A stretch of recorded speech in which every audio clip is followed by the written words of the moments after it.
Don't stop.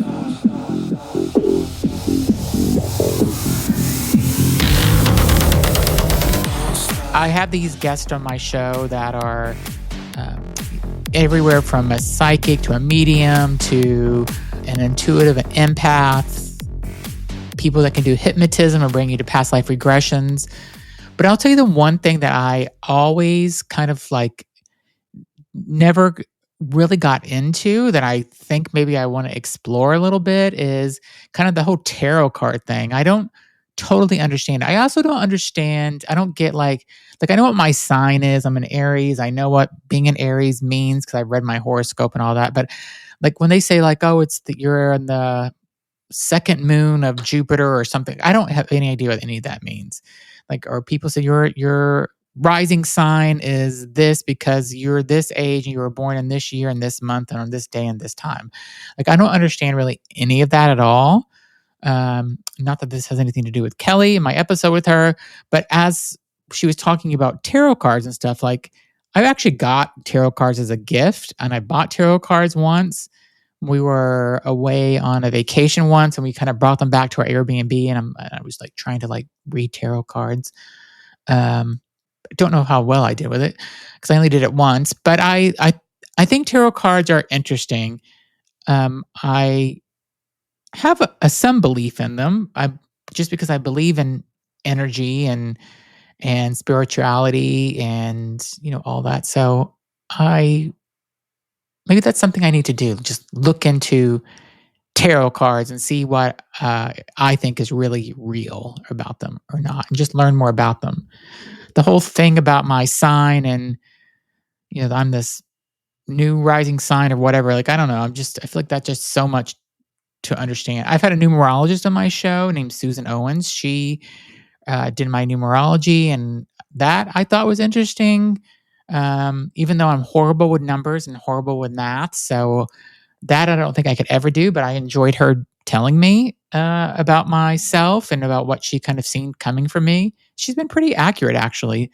So I'll have to get Susan on text later today just to check in to see how she's doing. But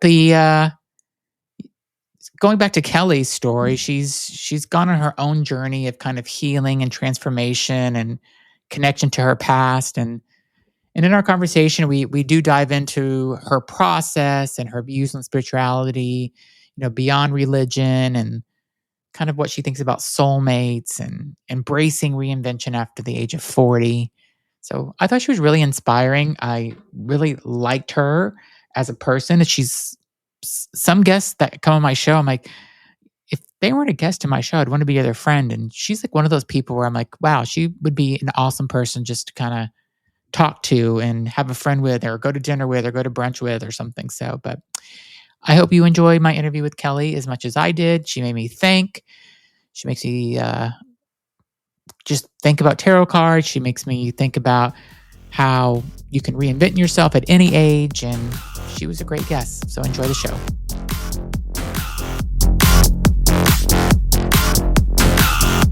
Thanks for joining the Everything and Anything and a Bit Gay podcast. Today, I am thrilled to welcome Kelly O'Hearn. She is a groundbreaking author, intuitive storyteller, and may be just the first person to ever channel an entire novel through tarot cards. So welcome to my show.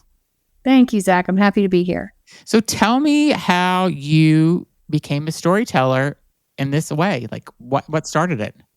Well, my primary career, being an author, isn't even what I really do for a living.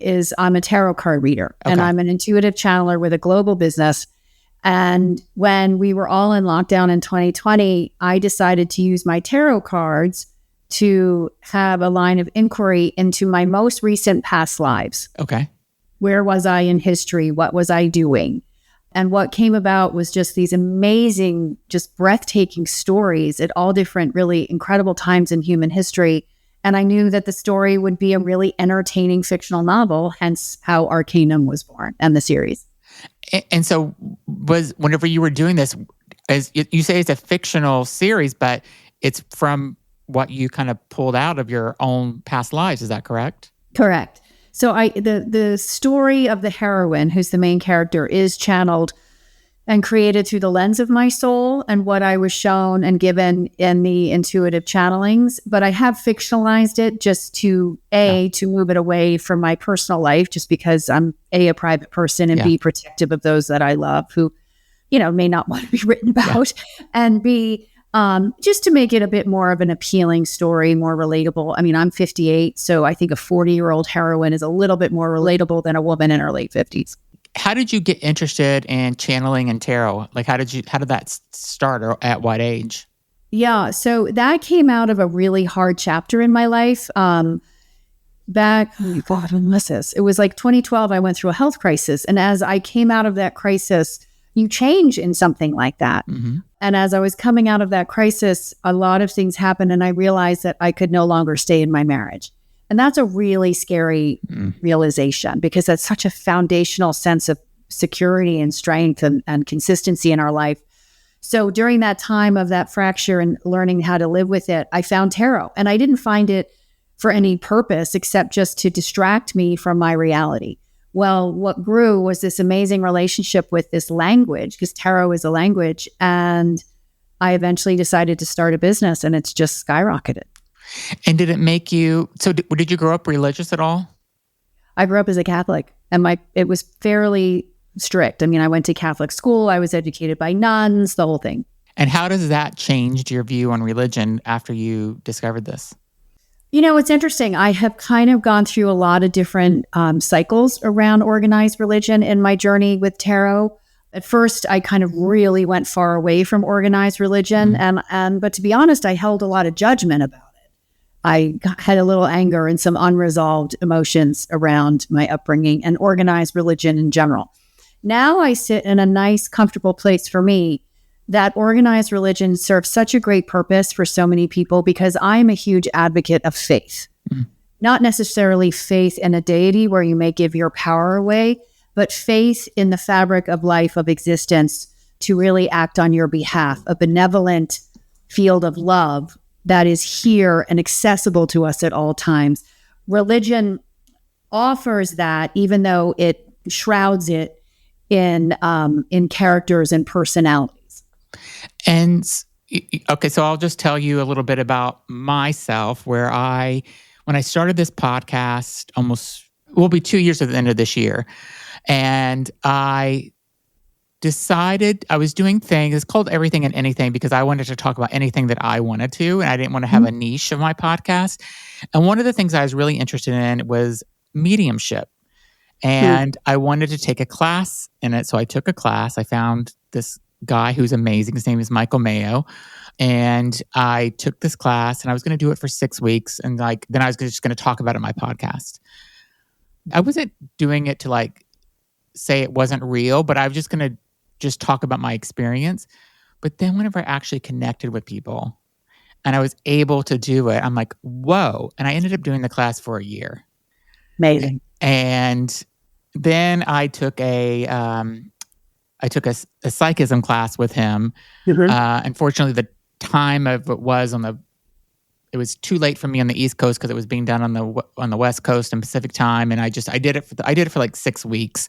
And I'm still interested, but it made me change my whole way of thinking about what happens when we die, or what happened, and I'm not religious at all. I grew up, my grandfather was Church of God, Southern Baptist, super religious. I had to do that whole thing until I was 8 years old. And then when I was 8 and we moved from Illinois to Florida, my dad basically said, if you want to go to church, you can. And if you don't, you don't have to. And I chose not to, because I questioned it all. I'd ask my mom, how was the dinosaurs there with Adam and Eve? That doesn't make sense. Can you explain it? And I just questioned the whole religion thing. And I've questioned it probably my whole life, not believing in it.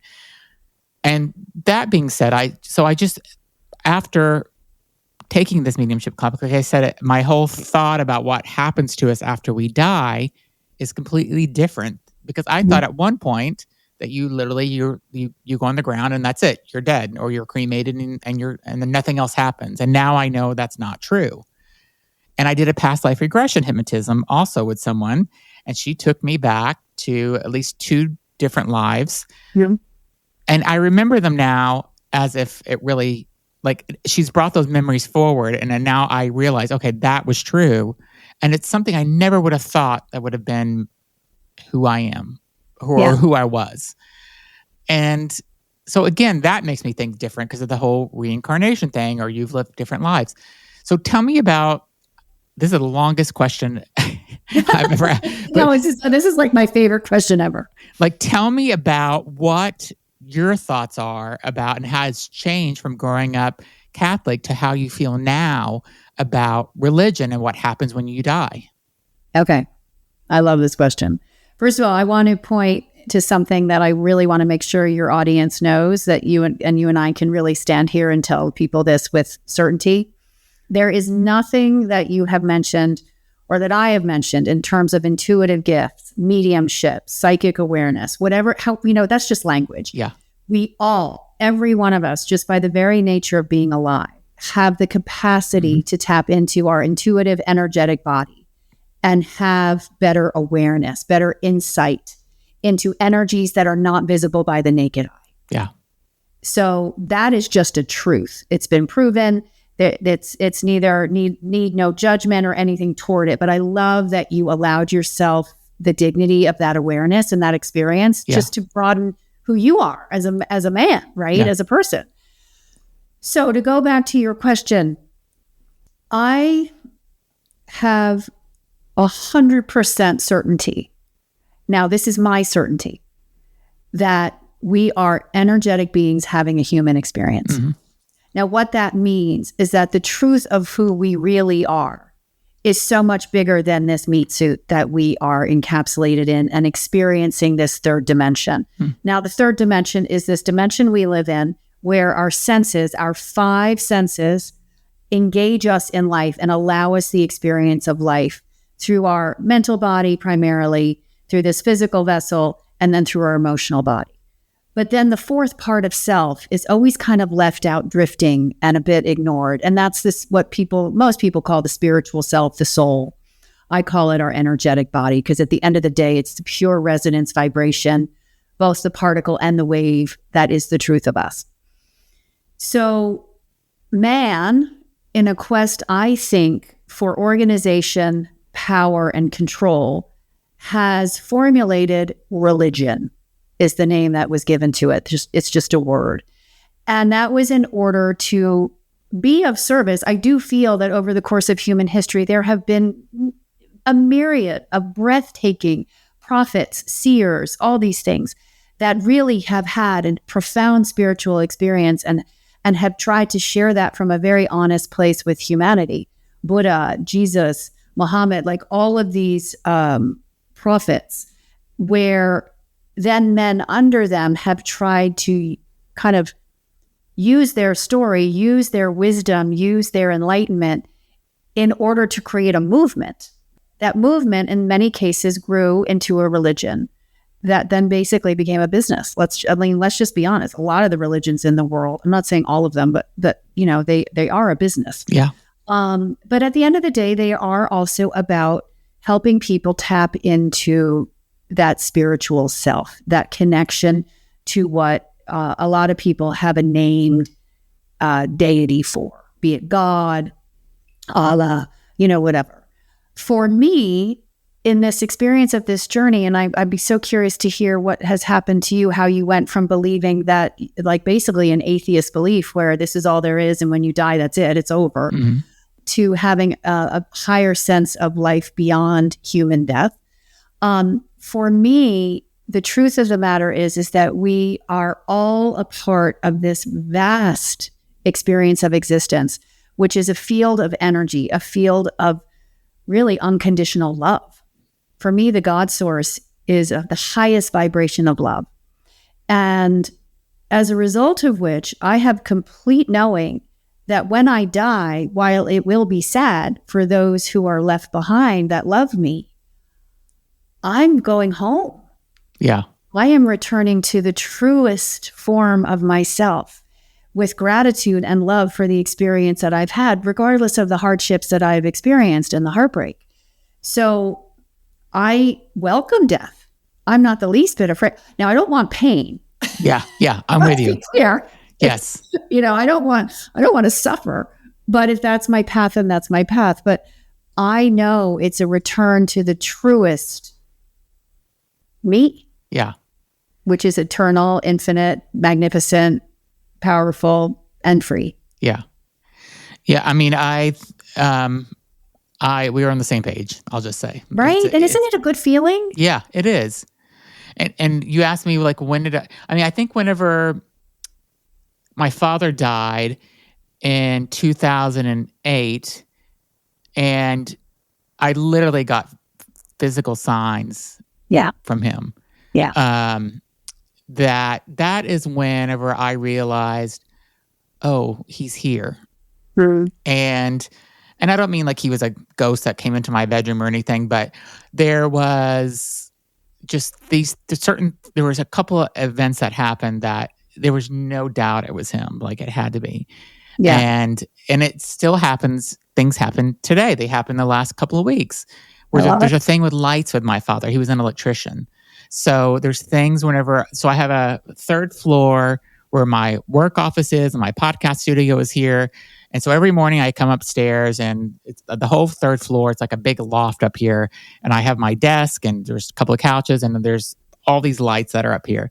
And I always turn off all the lights every night whenever I'm done. And I go downstairs, and for the past like 2 weeks or whatever, every time I'd come up, the lights would be turned on, and there was nobody else to turn them on.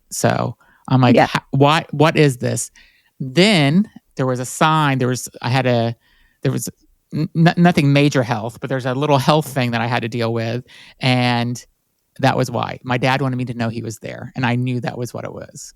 That's beautiful. Yeah. So I think that's whenever I did it. But I didn't really believe in kind of the reincarnation piece, if that's what you could call it, until I took this mediumship class.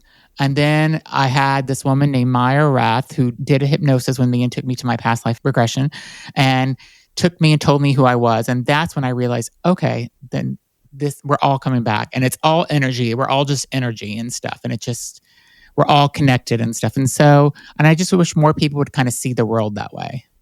Yeah. And for those members of your audience that are listening that are still kind of skeptic, and I love skepticism. Don't get me wrong. I have a skeptic brain. I just asked for some open curiosity about things that you may carry skepticism about. But I don't know if you've read, Zach. There are two books that are works of science written by doctors about past life regression. One is Many Lives, Many Masters. That's kind of the definitive work on a very renowned psychiatrist from Miami, where you grew up, and his working with this one particular client who suffered greatly from mental health paralysis, symptoms. And it was through hypnotizing her back into her past lives that she was able to heal her present life. So that's a really wonderful read for those people that may still have doubts. And I'm not trying to change anybody's mind. It's just to broaden their mind into possibility. The other one is a book, which I think you would really enjoy. It's called Journey of Souls. And that's where, again, another doctor took his patients not to the past life, but to the time between lives when they were deceased from human existence, but they were tapped fully in to their soul in the spirit realm. And the consistency of the telling of what that experience is, and he's done it for hundreds of patients, is really fascinating. Yeah. I'll definitely get both of those books, because that's exactly what I would. Journey of Souls, you will love. Yeah. I mean, that's what, and I'm just like you, where you said you're not scared of death, and I'm not either. I don't want to suffer either. I don't want pain and all that stuff. And I feel bad, like if I die before my mom does, how sad she'll be and stuff. Like I think about those things, but I'm not scared of it anymore. No, me neither. I mean, believe me, don't get me wrong. I intend on living a very long life. Same. And dying as a very old woman. Yeah. But I'm not afraid of that moment. What kind of encourages you, like, with your curiosity of this? Like, what made you so curious about just all these subjects and really wanting to explore them more? Well, it's so funny because it literally was like a Hansel and Gretel trail for me of breadcrumbs that I just trusted and kept going to the next clue. Yeah. I had a really scary health crisis. And when your physical vessel is in doubt of its, like, am I even going to live? You really reassess a lot of things about just yourself. Mm-hmm. And as you begin to trust your physical body again, you change emotionally and mentally, and it's very much energetically. So my journey didn't start out of curiosity. My journey started out of survival. Oh, much different. It's a very different source, but it does lead me to the same place as some people that may start from a place of curiosity. So what happened was, as I got stronger physically, I had this whole new relationship with myself as a powerful being, a being that could self-heal, because Western medicine couldn't help me. So I had to use the power of the body itself to heal, which opened me up to this profound mystery of what's really going on here. Like, how did my body with its eternal wisdom know what to do when I gave it the perfect environment to do it? So the tarot came into my life at such an opportune time, because the tarot is a language, and it's a language of the human experience. And, in the tarot, there are 4 suits, which align with the 4 parts of what it is to be human: the physical, the mental, the emotional, and the spiritual. So by learning the language of the tarot, it really helped me to figure out and to satisfy this curiosity of, like, what's going on here? Mm-hmm. Because it served and like spoon-fed that skeptic brain, because you cannot deny language. If someone writes in a line that says, "I am smart," okay, you can prove it to me, but that's what you believe, and I know exactly what that means, right? There's no doubt in the meaning. Well, that's the benefit of the tarot. There's no doubt in the language of the cards. Each card has a very specific vocabulary meaning. So all of that just led me on this path, bit by bit by bit, to expanding and trusting life again, which then opened me up to the broader possibility of what's really going on here. What exactly is life? What is this third dimension? What is the purpose of this experience as Kelly O'Hearn? How does it serve in the greater timeline of my eternal existence? All of those things came into question. And so far, I'm finding satisfactory answers for myself for all of it. And your health is great now? Oh my God, I'm so healthy. It's breathtaking. That's amazing. Yeah. And we'll be right back. Okay, and now back to the show. Tell me how you channel your past lives through tarot. So in the tarot, it's divided into 2 sections of the deck. The primary section of the deck are the 4 suits that I referred to. But there are 22 cards that are the beginning part of the deck. It's the 0 card through card number 21, which we call Major Arcana, which is a fancy name for just high spiritual characteristics and characters, personalities of this thing called the human journey. Okay. So what I decided to do is I decided to take those 22 cards and use them to illuminate to me, to guide me through what these past lives were. And what came out were past lives in ancient Egypt, Renaissance France, the Vatican during the late 1400s, early 1500s, Scandinavia in the 1300s, just all throughout human history. And what I did is I kept going back over and over and over using the full deck in order to get more detail about the lifetimes. And I've recorded it all. It's all recorded on Zoom. So I have over 40 hours of me channeling these stories into being. And when I was done with it all, I was like, this would make a kick-ass series. Yeah. Because regardless of whether it's true or not, if you don't want to believe it's true, that's fine. I totally get it. But it's just a great story. Yeah. Was there any of your past lives surprise you? Yes. So I too did a past life regression back in 2017. And in that experience, this beautiful woman told me that I was in a karmic cycle, including in this life, where I am a woman every time, very powerful woman in the company of very powerful men, but always as like the mystic, the muse, or the mistress, and never the wife. Which I found really interesting, because that's not the case in the, I had a very long-term marriage, which was wonderful until it wasn't. And, So it's not really the case necessarily in this life, but I see why.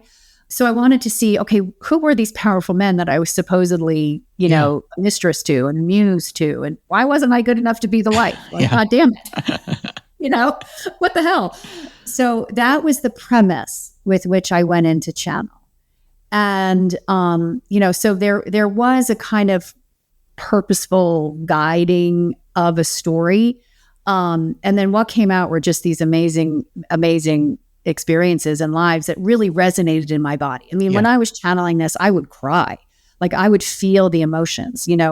They have proven how past lives and the energy of our eternal existence lives in the body. That's why we feel things somatically in the body sometimes. Yeah. When we meet someone and it's such a powerful moment, like, oh my God, why do I feel like I've known you? And you feel that in your body.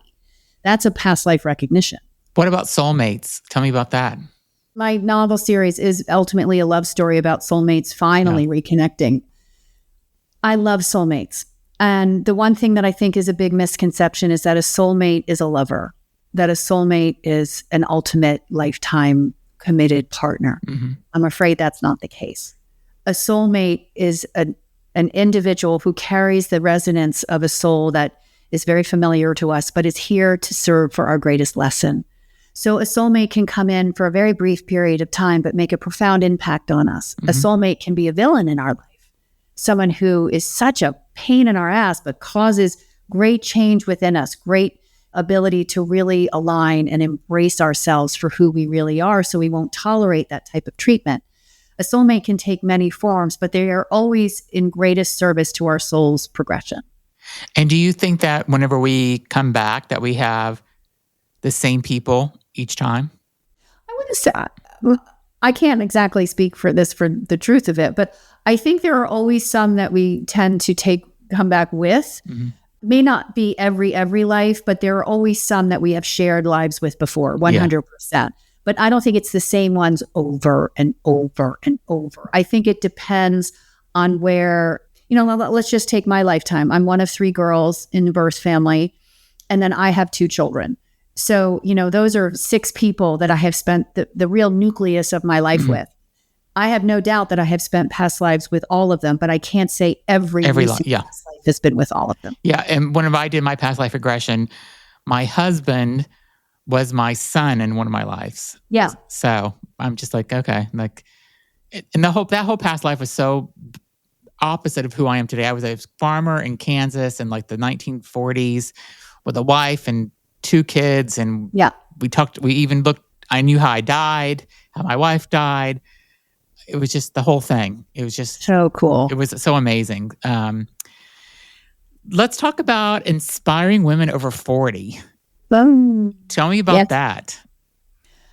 Well, it's so interesting. I have a real problem with the phrase midlife crisis. Okay. Because for me, it's a period of reinvention. Now, I'm not saying it doesn't come with pain points, but if you embrace them as more of a positive opportunity for the self rather than a crumbling and some sort of like ending, you can really, really find your way through that time with such grace and such dignity, but such just possibility and expansion on the other side of it. So women especially cling and claw and fight so much to stay young. And don't get me wrong, I like to look good. I take care of myself. I put effort into that, right? That's a choice that I enjoy for me. Yeah. Because I like to feel good. I mean, my health, my vitality, my wellness is a huge thing for me, obviously, especially given a health crisis. But what happens is in this quest for the fountain of youth, you forget about the real power of aging, especially as a woman. As women age, we come into that crone archetype, that medicine woman, that wise person in the tribe that has always been looked to with such respect and authority. Mm-hmm. We really rise into our power. Men, because of evolution and the necessity to spread your seed in order for humanity not to die off, you guys peak young physically. Mm-hmm. We all peak young physically. We got hormones, we got collagen, we got the whole thing. But energetically, you also peak younger, right? And that's very evolutionarily important. Like there's a reason for that. Yeah. And then as men age, their testosterone drops, all these things. And without, mindful intention, men can become just more sedentary and, less engaged. Women, on the other hand, our estrogen may drop, but our testosterone goes up. Yeah. So we become very motivated and things like that. So there is this great opportunity after midlife. Some people it's 40, some people maybe 45, some people maybe late 40s. But after that menopause chapter, where I promise you, ladies, it just gets better. Okay. I mean, I am turning 59 and I haven't even peaked yet. Yeah. All of my friends are going through menopause now. Yeah. And some of them are later into it than the others. But some of them are just like, is this ever going to end? And life is just not great right now. But some of the ones, but then they're hearing from their other friends, well, after you kind of get there, you're much better. So don't worry about it. It's coming. Oh, it's incredible. Is there a point in your life where you just like, I don't really give a shit what people think? Like that hit you? Because that hit me when I turned 50. It hit me. And then the last 6 months, I really don't give a shit what people think. When did that happen with you? Probably right after my divorce or during my divorce. So I was 49, turning 50. So about the same time for you. Yeah. But when you were going through a divorce in a family where you're raised Catholic, that there's never been a divorce before. Yeah. All of these things. And you realize the judgment of others absolutely has no bearing on this one life that I get to live. And it was actually my father that taught me that the best, which I am so grateful to him for. But yeah, it started then, like the seed of it burst open. And then since then, I mean, look, I became a tarot reader. You can only imagine, for those of you, I mean, no one knows, but I was raised in New York City by financiers, Wall Street business, the whole thing. You don't become a tarot reader in my family, in my background. So the fear of judgment, the fear of ridicule was something that I had to deal with. And through the strengthening of really facing that and embracing what was right for me, asking people to have acceptance of that. And if they didn't, oh well, that has really made it so that, I can go through this life now at this point without any care about what people think. And did you ever think that you would be a tarot reader and an author and doing all this amazing stuff? Like, did you ever think that ever? No, that's my point. It's like, I did not become a tarot card reader. I started my business at 51 years old. I published my first novel at 57. Yeah. That's amazing. It's never too late to just start. You know, like you have the capacity to do things, become things, try things until we take our last breath. Like, don't you feel like, do you ever stop though? And I think maybe you do more than other people, maybe just because you're so in tune to yourself. But do you ever stop and really think of who you're inspiring all these people? Do you ever give yourself credit for all the inspiration that you're pushing out there into the world? And if you don't, you should, because you've got to think about, like you said, you published your first book at 57. That's amazing. I mean, think of how inspirational that is, because some women at 57 are thinking, oh, my life is going to be over soon. I'm retiring and I'm going to be done with it. And I'm just going to like sit home and do nothing in 5 or 6, 10 years or whatever. And you seem the complete opposite, where you're like, I'm just getting started and I want to inspire people. And that's what you're doing. Do you ever kind of think that to yourself? That's a hard one for me. I was raised to kind of act small, but just like, don't be that person that, is braggadocious and things like that. So, but yes, to answer your question, yes, I now have found a real acceptance of where I can influence, inspire, and things like that. And it was really my children that gave me that gift. I have 2 sons, and they looked at me one day. I'd started my tarot business. I was just working on the first novel. And, I had divorced their dad, and, all that dust had settled and everybody was in a really good place, all of us. And they looked at me and they were like, Mom, we had no idea you could be this type of person. Yeah, that's amazing. And that landed with me so deeply, Zach. Like, these children that I love more than anybody else on the planet. Yeah. And to receive that from them really I was like, wow, I can be an inspiration. That is allowed. And I can allow myself to be that and use that. especially in my tarot work, because in that work, I work one-on-one with people and none of my clients come to me when life is going well. Yeah. So it is a great joy to mentor them out of their restriction back into their freedom in a way where I receive the gratitude from them. Can you tell me one story of somebody that you've helped that is just like, it's unbelievable how you changed their life around? Yeah. And if I get a little weepy, you'll have to bear with me because this was a really powerful channel. A young woman came to me. I don't really advertise my tarot work. You only know about me if you know someone that knows about me. So it's all through word of mouth. So a young woman came to me. She was from Atlanta and she was a nurse. And she'd been in a very abusive relationship, physically abusive relationship, but didn't have the bandwidth to leave, as is very common for those people who have suffered abuse. So long story short, they got pregnant. And she was so happy because she thought for sure this baby would make her lover feel like, oh my God, we've created life. It's going to be okay. I'll change, blah, blah, blah. Well, unfortunately, it was the exact opposite response. And he beat the shit out of her and she lost the baby. Oh. Yeah, he beat her literally to the point where the baby aborted itself. So she could never heal. She was emotionally just a train wreck, we can't even imagine what that would feel like. So she came to me and it was so amazing, Zach, because we're sitting there and I'm helping her break it down. Because, I channel your energy. I don't read your mind. It's a very unique distinction, but it's an important distinction. And suddenly the soul of the baby came to me. And I so understood why that had to happen for this woman. And I literally said to her, honey, I know this is hard to believe. Believe me, I'm having a hard time believing it, but your baby is here and it wants you to know that it lived a full life in your abdomen, in your womb. And that life was purely the gift of giving you the courage to leave that abusive relationship. Oh, wow. That was the purpose of that soul's life. And it did that for you. That's unconditional. Yeah, that's amazing. Oh my God. I'm still covered in goosebumps. I still feel the emotion of it all. And sure enough, from that point forward, she was free from her pain. It was amazing. Wow. That is incredible. Yeah.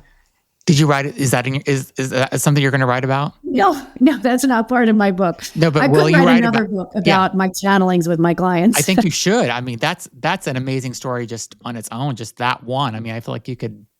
Yeah, it really gives you such realization to understand that despite our emotional sadness over the loss of love or the potential for love, obviously in the case of a new pregnancy, of course we're going to have grief. I mean, that's a healthy, normal human emotion, but there's always purpose. Yeah. Why don't you let people reach out to you more to do tarot card reading just because you think you'd be overwhelmed by it? Yeah, I'm so busy as it is. I mean, I welcome people to reach out to me and hopefully we can leave my information for your audience if someone feels inspired to do so. But I am so busy. I'm booked out like 3 weeks in advance. I have clients on every continent except Antarctica. I'm so grateful for this, how my work has just expanded. Yeah. That I haven't had to market using the traditional method. That's amazing. I'm so happy for you. Thank you. So your book is available on Amazon, and I see that you are on Instagram. Is that the best way for people to kind of reach out to you if they wanted to?